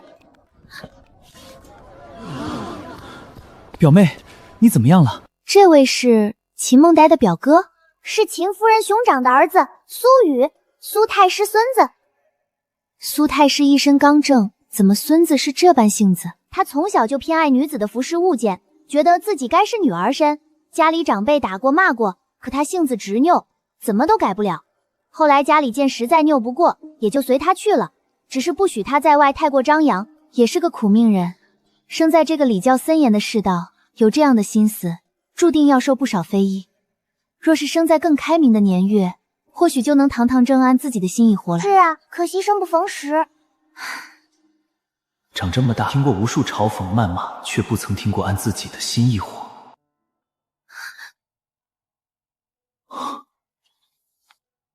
表妹，当街争执终归不妥，先回府吧。有什么事回去再说。这世间个人有个人的活法，旁人看不惯，也未必就是人家错了。瑶瑶，怎么了？没事姐，就是踩空了，闪了下腰。你看你走路也不看着点儿，严不严重？还能走吗？能走，就是有点疼。刚刚试着动了动，腰侧一阵阵发僵，倒也不是不能忍受。不行，得去医馆让大夫看看，万一落下根可怎么好？真不用，我自己就是大夫，还能不知道轻重？敷2天就好了。不行，必须去。你要是不听话，我回去就告诉娘，以后再也不准你出府。好，去医馆还不行吗？小宋大人，要不要紧？我们陪你一起去医馆吧。是啊，人多也好有个照应。前面不远就有家回春堂，是100年老店，大夫医术很好的。不用麻烦大家，一点小伤而已，我和我大姐去就行。姑娘这是急性扭挫，不算重，就是得养几天。我给你开剂汤药，再配瓶活络药油，回去按时揉按，活血刷瘀，几天就能见好。多谢大夫。大夫，快救救我儿子！快放到里间床上去。我的孩子！气道被异物堵死了，太迟了，二位节哀吧。我们就这一个孩子，他刚才还好好的，吃了可早就这样了。大夫，你救救他，多少钱我们都愿意出。金宝，我的金宝啊！让我试试，我有办法把异物弄出来。姑娘，这可不是闹着玩的。人命关天，我不会拿这个开玩笑。再耽误下去，孩子就真的没救了。姑娘，你试试，求求你救救我们的孩子！你们先把孩子扶起来，站好。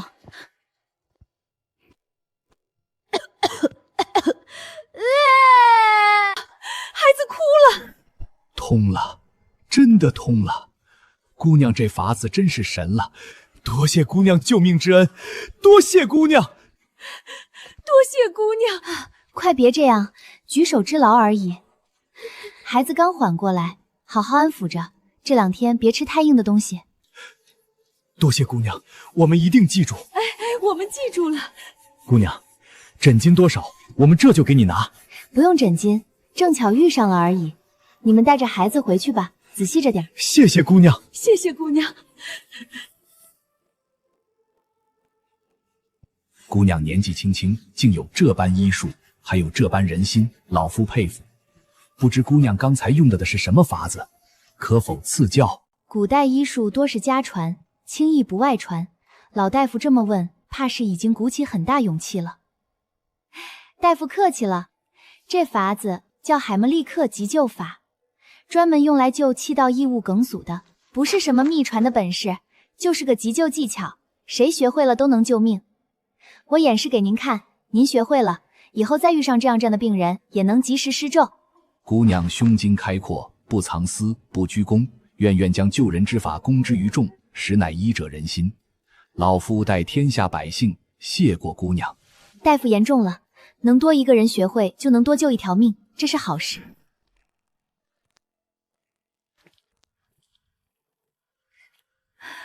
小宋大人，接下来你们要去哪里？回府。去福满楼用膳。瑶瑶，你都伤成这样了，咱们还是赶紧回府。大姐，好不容易出来一趟，咱们吃了再回去。姐，我求你了，我的好姐姐。好，下不为例。两位小姐，提前预定了位置吗？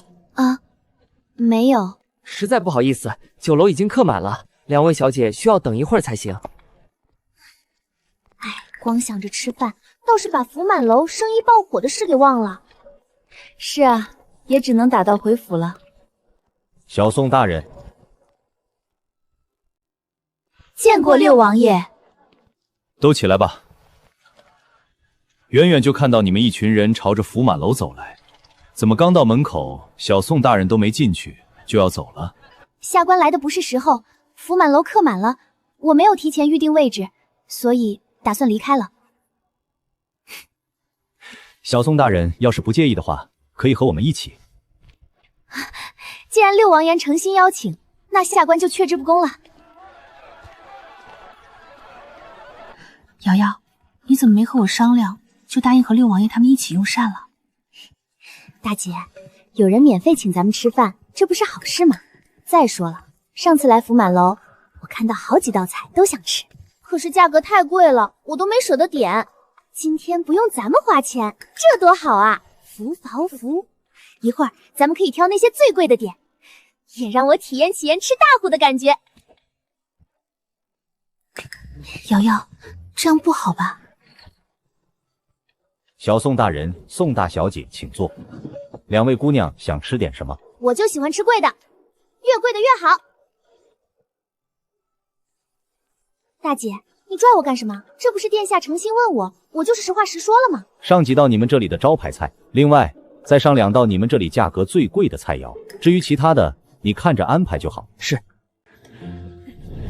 这位公子，你眼睛总这么眨来眨去，是进了沙子不舒服吗？宿主，人家那是翻白眼，嫌你蹭王爷的饭呢。你还故意问人家眼睛不舒服，存心逗人家是吧？我就是看他总甩脸子不顺眼，随口问问罢了。他自己要摆脸色，还不许人说了。这人谁啊？架子倒不小。六王爷都没说什么，他倒是先不乐意了。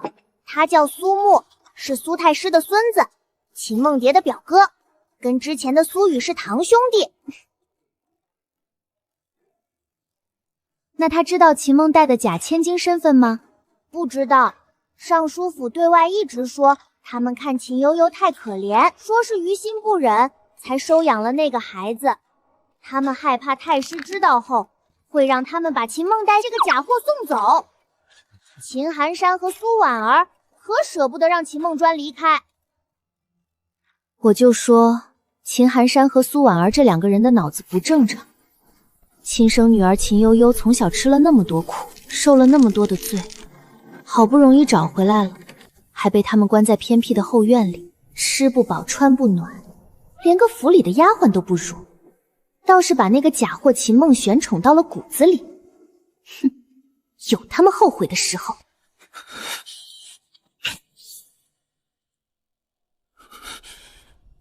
太师要是知道苏婉儿能这么对自己的亲生女儿，肯定会被这个叉烧女儿给气死。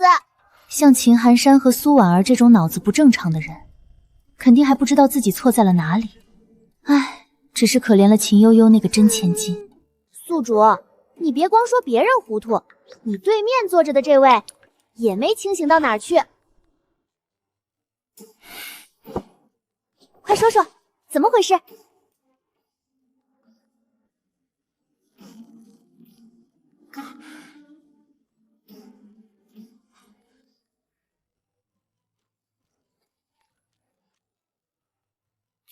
六王爷陈义霄，生母位分不高，只是一个贵人，姓齐，大家都叫他齐贵人。一次，皇上醉酒后，齐贵人被宠幸，就那一次，齐贵人就有了身孕。她发现自己怀孕，不敢告诉任何人，每天都小心翼翼地躲在自己的宫里，能不外出就不外出。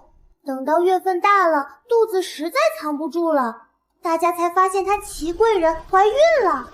太后知道此事，害怕齐贵人人微言谦，母家又地位低，靠不住，很容易就被人算计了。那是肯定的，人多的地方是非就多。太后的顾虑是对的，所以当时太后特地嘱咐皇后要多照看齐贵人几分。于是皇后特意派了一个嬷嬷和宫女去她宫中照顾她。可是到了8个月的时候，还是出了事。齐贵人在去给太后请安的路上，一下子就滑倒了。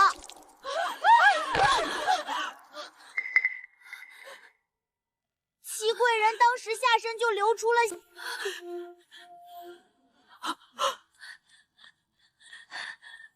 伺候的宫女和嬷嬷都吓坏了，有人赶紧去请太医，有人去向皇后和太后禀报了此事。太医来了以后，就说齐贵人要早产了，齐贵人被送进了产房。皇后这边已经让人去调查齐贵人什么会摔倒了。不多时，调查的人就回来了，有人在齐贵人经过的路上倒了油，还撒了黄豆，这是公然谋害皇嗣。皇后和太后得知后，立马下令继续调查。齐贵人生孩子的时候，还是有人动了手脚，想直接来个一尸两命，被太后派来的人抓了个正着。那个产婆看到事情败露，咬破了藏在嘴里的毒药，当场就死了。最后齐贵人九死一生，终于生下了六王爷。经过2次的暗害，齐贵人血崩，当场就不行了。六王爷刚一出生就没了亲娘，太后看着红彤彤的孩子，于心不忍，就让皇后把孩子养在了她的名下。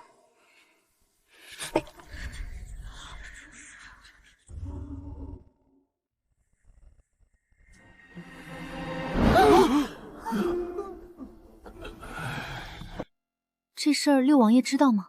不知道，当时宫里下了禁令，不准人乱说六王爷的出身，就算有嚼舌根的，也被皇后娘娘给处理了。我很想知道，到底是谁要害齐贵人？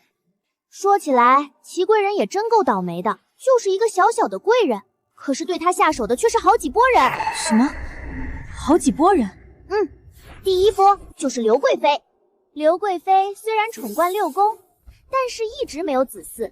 她看到后宫的妃嫔们，当然就不高兴了。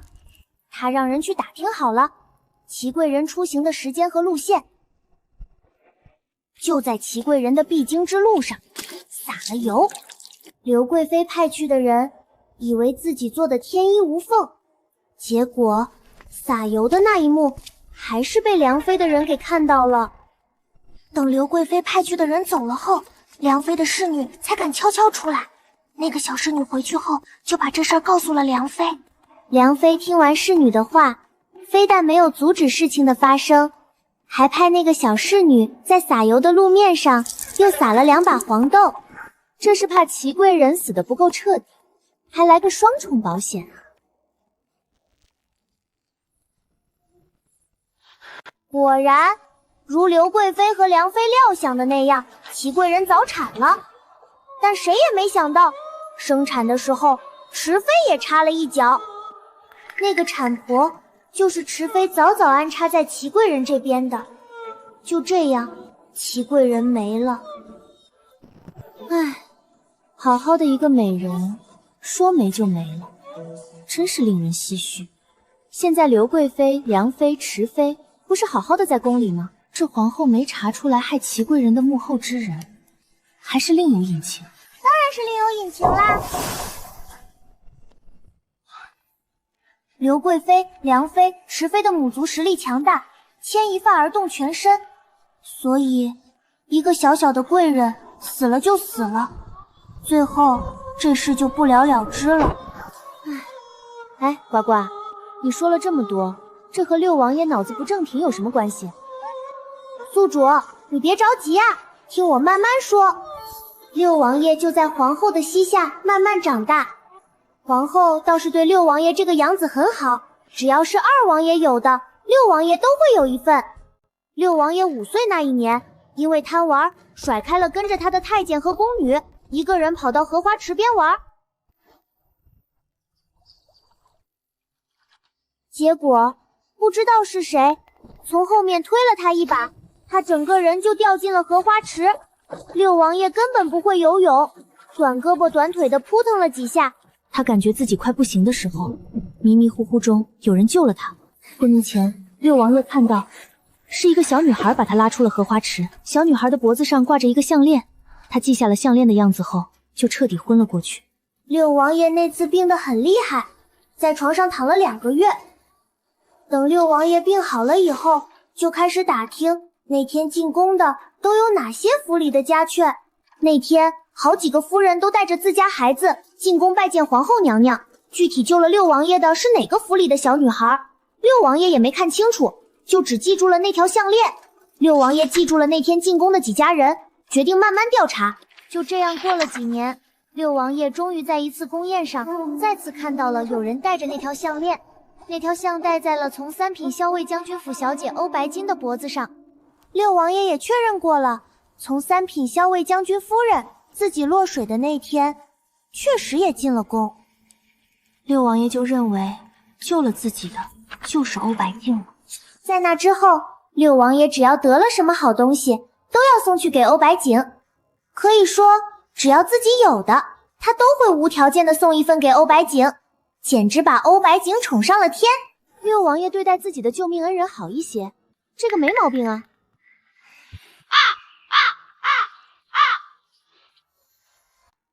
事情根本就不是六王爷看到的那样，六王爷的救命恩人根本就不是欧白晶，项链的主人也另有其人。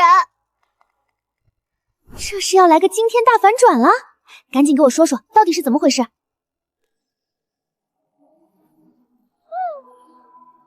我先和你说说欧群兄这个人吧。欧群兄的原配是韩老将军的嫡女韩离。欧云霄并不喜欢韩离，但是为了报答老将军的救命和提携之恩，当老将军提出把自己的女儿许配给他的时候，他答应了。婚后半年，欧云霄很快就娶了一房小妾，这个小妾叫常燕，非常会笼络人心。云霄的一颗心被常燕牢牢抓在手里。自从常燕进门，欧云霄就很少去韩林那里了，只有每个月的周1、15去一下，平时都是宿在常燕那里的。韩林和常燕先后脚怀孕，10个月后，2个人先后都生下了女儿。韩林生的女儿取名欧若萱，常燕生的女儿取名欧白庆。韩林生完孩子后伤了身子，加上欧云霄的冷落，积郁成疾，3年后就离开了人世。韩林离世后的半年，欧云霄就把常燕扶正，常燕成了正室夫人。韩老将军一家一直驻守在边疆，对于欧若曦这个外孙女鞭长莫及，失去了母亲，又得不到父亲的疼爱，外祖家又离得很远，欧若萱在府里活得异常艰辛，吃不饱，穿不暖是常事，还要常常被欧白晶和下人殴打。常燕经常会找理由责罚欧若萱，一罚跪就是几个时辰。就这样，欧若萱跌跌撞撞长到了7岁。这一天，皇后下旨要召见几个将军夫人和其嫡子嫡女，欧若萱作为原配所出的嫡女，也必须进宫。进宫后，除了欧若萱，所有孩子都在一起玩耍，其他孩子嫌弃她，都不和她说话，她只能一个人玩，一个人溜溜达达。到了荷花池，就看到了荷花池里一个小男孩在水中拼命挣扎，于是奋不顾身跳下池子，把小男孩救了上来。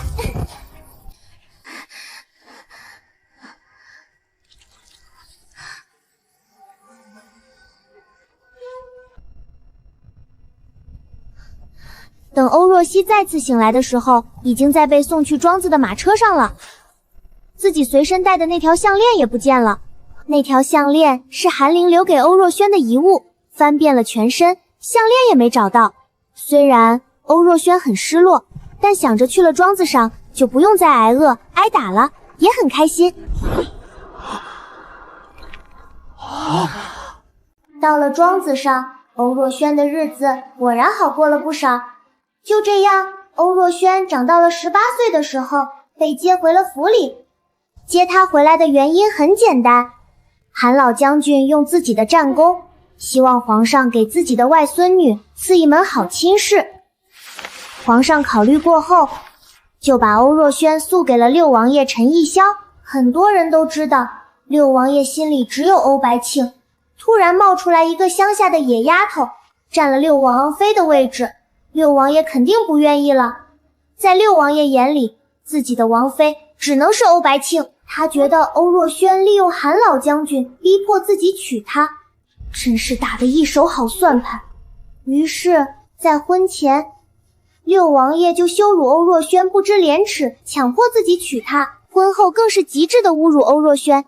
大婚之夜，六王爷连洞房都没进，而是宿在了书房。第二天没有原帕交给嬷嬷，欧若轩只能割破了自己的手，滴了血上去，这事才算圆了过去。欧白清的挑唆，欧若轩虽然占着王妃的身份，实际连个下人都不如，吃不饱穿不暖，下人的辱骂虐待，六王爷言语的侮辱。只要欧白京一委屈，六王爷就和被人下了蛊一样，就觉得是欧若轩欺负了他，就命人打欧若轩板子。欧若书这才嫁给六王爷不到1年时间，已经好几次差点被打死了。欧若书到现在还是个黄花大闺女，在古代这算是绝对的羞辱了。你说说，这六王爷是不是脑子不正常？那个绿茶欧白娇说什么他都信，明明叫暗卫查一查就知道结果的事儿，他就是不去查。欧若轩和他解释不是自己干的，可是六王爷就是一句撒谎成性。小便，不管什么事，只要欧白京暗示是谁干的，六王爷脑子就和有包一样，就不做查证，高大如床山般冲上去替他出头。我就说他脑子有病，比那个秦衡山和苏婉儿还不正常，我说的难道不对吗？真没想到六王爷私下竟然是这样的人，真没看出来啊。不止你没看出来，我们也没看出来啊。这六王爷也太是非不分了，旁人说什么都信，半分查证的心思都没有。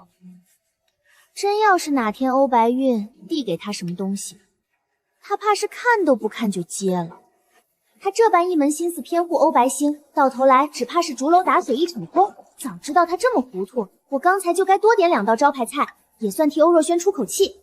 对了，呱呱，那条项链到底是怎么落到欧白星手里的？欧若轩又为什么会连夜被送走？当时欧若轩一个人走开，欧白景找不到人，就带着丫鬟寻过去，正好看见昏迷在地两个人。别看欧白清那时才5岁，跟着常氏耳濡目染，心思早育得很。他一看场面，索性也躺到旁边装晕。他带的丫鬟又是常氏的心腹，自然不会多嘴。后来常氏赶来，一闻身常勾起一抹极淡的一切尽在掌握的，就把2个孩子一起带回了府。欧白景就说了当时看到的一切。常燕派人去打听，六王爷昏迷期间，嘴里一直说着项链项链。常燕想了想，趁着欧若深昏迷之际，直接抢走了他的项链，戴在了自己女儿脖子上。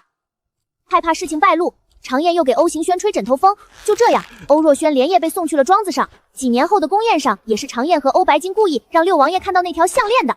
按理来说，六王爷醒了后，应该很快就会知道是欧将军家的小姐救了他。可是之前却听你说，他查了很久，直到在后面一次的宫宴上看到那条项链，才确定了救命恩人。这又是怎么一回事？是皇后娘娘不让人告诉六王爷的。因为皇后娘娘调查过，欧白参骄纵得很，再加上救人的现场，欧白参的衣服都是干的，倒是另一个小女孩子的衣服全部湿透了。调查过后，皇后娘娘发现2个小女孩都是将军府的小姐，但是皇后娘娘怎么问，常燕一口应是欧白靖救了六王爷。皇后娘娘觉得事情没有那么简单，这里面肯定有他们不知道的事，所以一直都不让人告诉六王爷救命恩人是谁。皇后娘娘想等她调查清楚了，再告诉六王爷救命恩人的事也不迟。皇后娘娘不管怎么阻拦，也挡不住欧白吉和常燕这母女俩自己往六王爷跟前凑啊。就因为救命恩人的事，皇后娘娘后来和六王爷说了自己的疑惑，可是六王爷哪里听得进去，一心就是欧白个说什么都是对的，其他人的话完全都听不进去。他自己一心认准了的事，旁人再劝也没用。真是应了那句良言难劝该死的鬼。说起来，韩老将军也实在行事武断，好好的嫡女，家世才貌样样出众，什么样的好人家寻不到，偏将女儿许给了欧云修，这般凉薄寡义之人，我最见不得这种打着为你好的旗号，自顾自替别人做决定的长辈。若是韩林的悲剧里，欧清修是始作俑者，那韩老将军这份不问意愿的安排，也实在是误了女儿又误了外孙女。真要是哪天他撑不住出了事，他是最直接的过错方，旁人的凉薄歹毒算计，还有这桩身不由己的婚事，全都是推手。好好一个救命恩人，被搓磨成这副样子，想想就叫人心里发堵。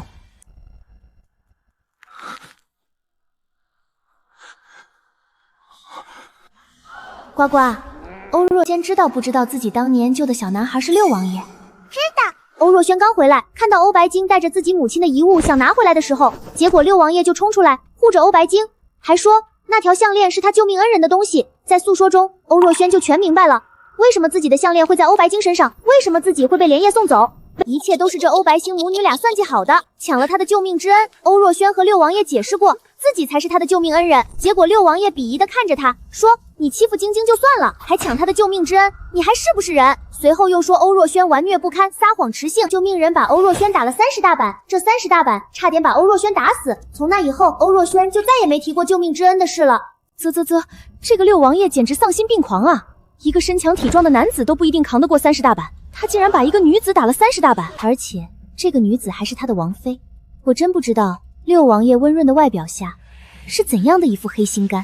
呱呱，这样的男人，欧若轩直接修复算了，眼瞎不说，还把救命恩人打得半死，还和欧白静那个绿茶暧昧不听。